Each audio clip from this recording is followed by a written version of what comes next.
Hello दोस्तों, क्या हाल चाल है। आज दिन हो चुका है मंगलवार और तारीख हो चुकी 25 जून 2024। तो आइए बढ़ते हैं आज की ताज़ा खबर की ओर। जी हाँ, बीजेपी वर्ष 1975 के आपातकालीन के देशव्यापी में अभियान छोड़ेगी भाजपा के कांग्रेस के सत्तावादी को बेनकाब करेगी कांग्रेस को।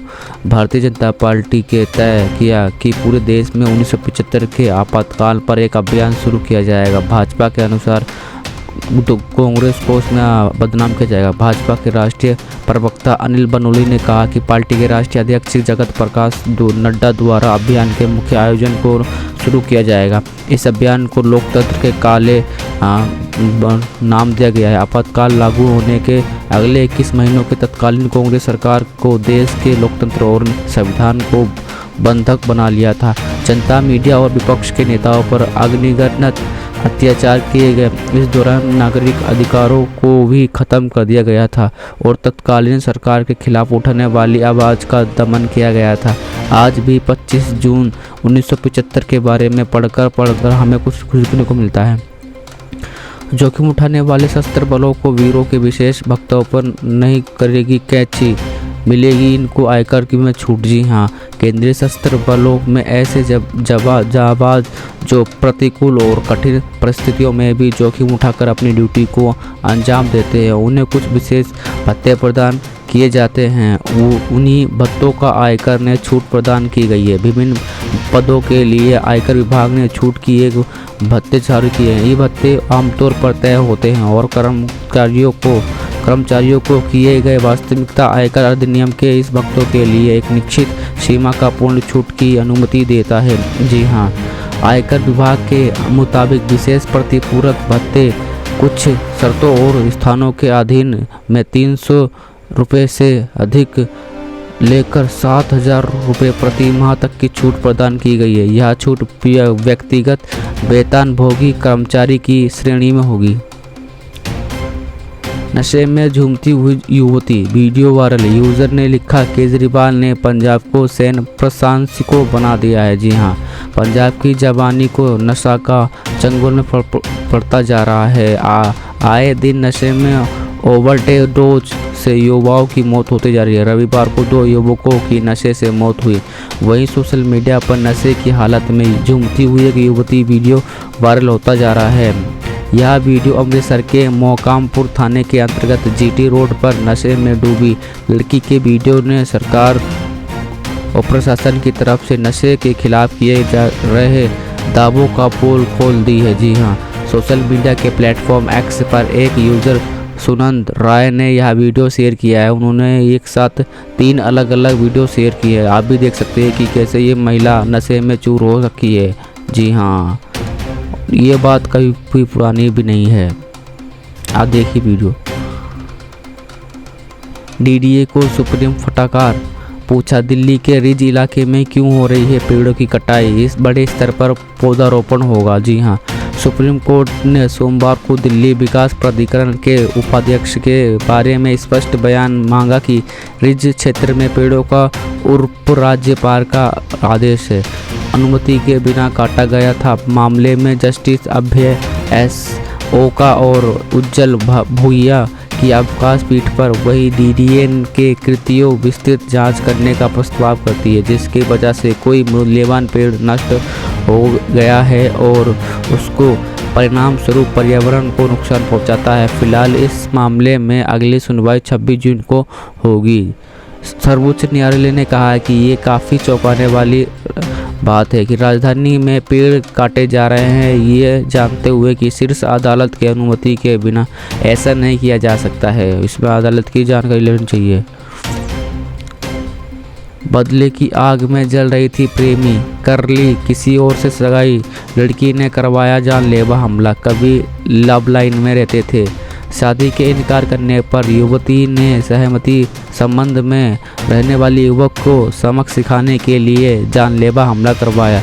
30,000 की सुपारी देकर उसने बदमाशों से हमला करवाया। युवती युवक के दूसरी सगाई होने पर यह करवाया। हत्या के प्रयास का मामला दर्ज किया गया। पुलिस ने हमलावर को गिरफ्तार भी कर लिया है।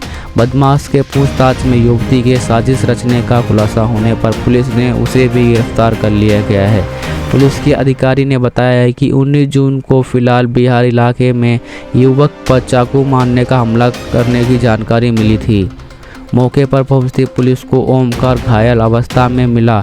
घटना के समय यह स्कूटी से फिलहाल अपने भी घर जा रहा था युवक। जी हाँ,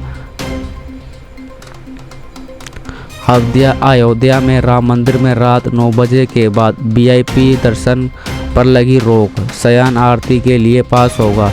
राम मंदिर में रात 9 बजे के बाद वीआईपी दर्शन पर रोक लगा दी गई है। साथ ही आम श्रद्धालु भी 9:15 तक ही राम मंदिर में प्रवेश कर सकते हैं। यह व्यवस्था लागू कर दी गई है।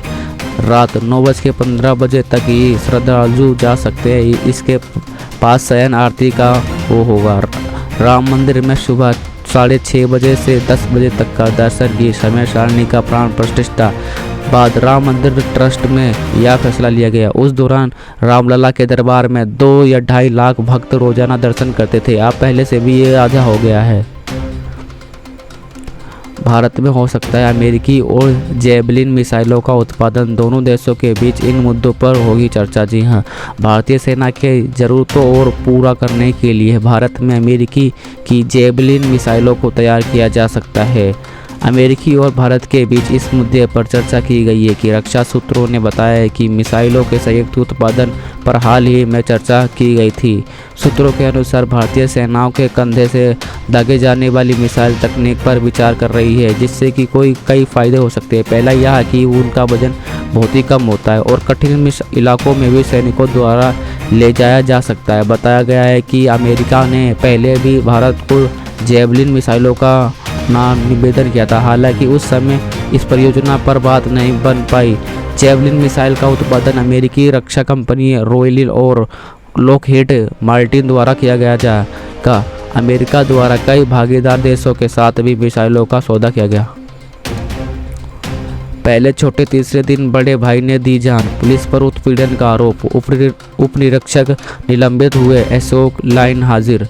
आगरा के थाना बरहन क्षेत्र के गांव रूपधनु में 43 वर्षीय संजय के फंदे में झूलकर जान देने के 72 घंटे के अंदर ही उसके भाई प्रमोद ने भी उसी पेड़ पर फंदे पर झूलकर जान दे दी। संजय के परिजनों ने पुलिस को उसके उत्पीड़न का आरोप दिया।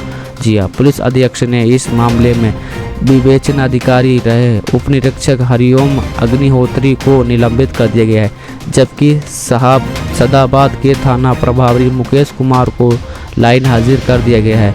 एसपी निपुण अग्रवाल ने बताया है कि मामले में बयान दर्ज करने के लिए प्रमोद को बुलाया गया था। उसने तबीयत सही नहीं है यह बात बताई। कुछ देर बाद ही यह जानकारी मिली कि उसने भी फांसी के फंदे पर लटकर अपनी जान दे दी। क्या मैं सड़कों पर झाड़ू लगाऊं? आग बबूला हुई ममता बनर्जी, खराब जान सुविधा पर अधिकारियों को फटकार दी। हाँ, पश्चिम बंगाल में मुख्यमंत्री ममता बनर्जी ने राज्य में मिश्र स्तर की जान सुविधाओं को लेकर विधायकों, नौकरशाहों और पुलिस अधिकारियों को फटकार सुनाई है। उन्होंने आरोप लगाया है कि पश्चिम बंगाल में लगभग हर जगह नागरिक सुविधाएं खत्म हो गई हैं। मुख्यमंत्री ने मंत्रियों, विधायकों और नौकरशाहों से सवाल किया है कि मैं अब मुझसे राज्य में सड़कों पर झाड़ू लगवाने का उम्मीद करते हो। जी हाँ, आपको आसमान की ओर नहीं बल्कि नीचे भी देखना होगा। किसी ने भी सड़कों पर स्ट्रीट लाइटों की स्थिति पर गौर नहीं किया गया है। पुलिस और नागरिक प्रशासन दोनों ही कुछ नहीं कर रहे हो। तृणमूल कांग्रेस सुप्रीमो ने ऐलान किया है कि नगर निकाय अधिकारियों के प्रदर्शन की समीक्षा एक टीम द्वारा की जाएगी। जी हाँ, एक अतिरिक्त पुलिस आयुक्त CID अधिकारी को दी जाएगी। विदेश मंत्रालय ने 2023 के प्रदान की 1.65 करोड़ पासपोर्ट आदि सेवाएं। जयशंकर ने की अधिकारियों की प्रशंसा। विदेश मंत्रालय 2023 के नागरिकों को 1.65 करोड़ रुपए पासपोर्ट संबंधी सेवाएं प्रदान की। इसमें करीब 15% तक वार्षिक वृद्धि दर्ज की गई। विदेश मंत्री S जयशंकर ने पासपोर्ट से जुड़ी प्रभावी सेवाओं के लिए कर्मियों की सराहना करते हुए सोमवार को यह जवाब दिया कि MI ने आज 12वां पासपोर्ट सेवा दिवस मनाया गया। इसी के साथ ही दिल्ली में 3 दिवसीय क्षेत्रीय पासपोर्ट अधिकार सम्मेलन के आयोजित किया गया है। जयशंकर ने सम्मेलन को भेजे एक संदेश में कहा कि मुझे यह जानकर खुशी हो रही है कि 2023 में हमारे मंत्रालय ने हमारे नागरिकों को 1.65 करोड़ रुपए पासपोर्ट संबंधी सेवाएं प्रदान की हैं। विदेश मंत्री ने नागरिकों को अनुभव और बेहतर बनाने के लिए आधुनिक तकनीकों की ताकत का लाभ उठाने का जरूरत भी जोर दिया गया है। छावनी में तब्दील रही कंठ बांग्ला बस्ती, अतिक्रमण पर चला बुलडोजर, आंखों के सामने जमी दोज हुए 25 आइसाने। एमडीए ने रिस्पना की नदी के किनारे कंठवाला बस्ती में अवैध कब्जों पर कार्रवाई कर जेसीबी से 26 मकान ध्वस्त कर दिए गए। पाई जोड़कर नदी के किनारे सरकारी ज़मीन पर आइसाने बनाए थे, लेकिन यहाँ जब कार्रवाई के दौरान घर से गिरने लगे तो यह लगा कि मानो उनके घर नहीं बल्कि खुशी आंखों के सामने उनके सपने टूट रहे हैं। जी हाँ, इस दौरान बस्ती में छावनी में तब्दील रही भारी पुलिस और बल के चलते विभिन्न संगठनों और लोगों का विरोध कार्रवाई को नहीं रोका गया।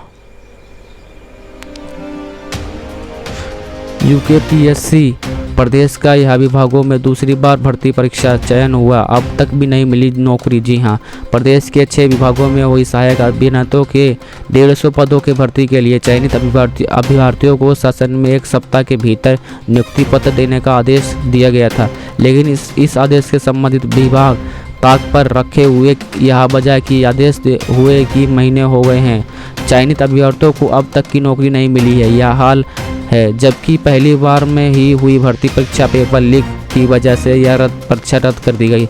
अब दूसरी बार चयन के बाद भी अभ्यर्थियों को नौकरी का देने का लगातार टाइमलाइन टाल कर रही है। उत्तराखंड के लोक सेवा आयोग की ओर से विभिन्न 6 विभागों में सहायक अभियंताओं और सहायक विद्युत निरीक्षक के पद में अप्रैल 2022 में भर्ती की परीक्षा कराई गई थी। चयनित अभ्यर्थियों के मुताबिक पहली बार में पेपर लीक की वजह से भर्ती परीक्षा को स्थगित कर दिया गया था। अगस्त 2023 में फिर से भर्ती परीक्षा कराई गई। लिखित परीक्षा में साक्षात्कार के बाद 14 मार्च 2024 को राज्य लोक सेवा आयोग ने परीक्षा का परिणाम घोषित किया गया था। इसके बाद चुनाव आचार संहिता के वजह से उन्हें रद्द किया गया था। यूपी के सोनभद्र के करीब टिक्का मानसून कल पूरे प्रदेश में हो सकती है बारिश, आंधी और वज्रपात हो सकता है। राजधानी लखनऊ समेत उत्तर प्रदेश की ज़्यादातर हिस्सों में प्री मानसूनी बरसात का असर दिखने लगा है। हालांकि मानसून अभी तक का पूरी तरह प्रदेश में नहीं आया है। जिस हिस्से में अभी तक का मानसून पूर्व बरसात के छींटे नहीं पड़ी थे वो भी सोमवार को भीगे। जी हाँ, लखनऊ में भी मौसम बदला और दोपहर के बाद से बादल छाए, आंधी के आसार बने रहे, तेज हवा चलती रही। इसके बाद भी बारिश की दस्तक कुछ तेज हुई। बाराबंकी, गोरखपुर, बहराइच, फतेहगढ़, बरेली, मेरठ, आगरा समेत प्रदेश के ज़्यादातर इलाकों में कहीं तेज तो कहीं हल्की बारिश पड़ी। इसी तरह की वीडियो देखने के लिए हमारे चैनल को सब्सक्राइब करें, वीडियो को लाइक कर दें। जी हाँ, थैंक यू वो।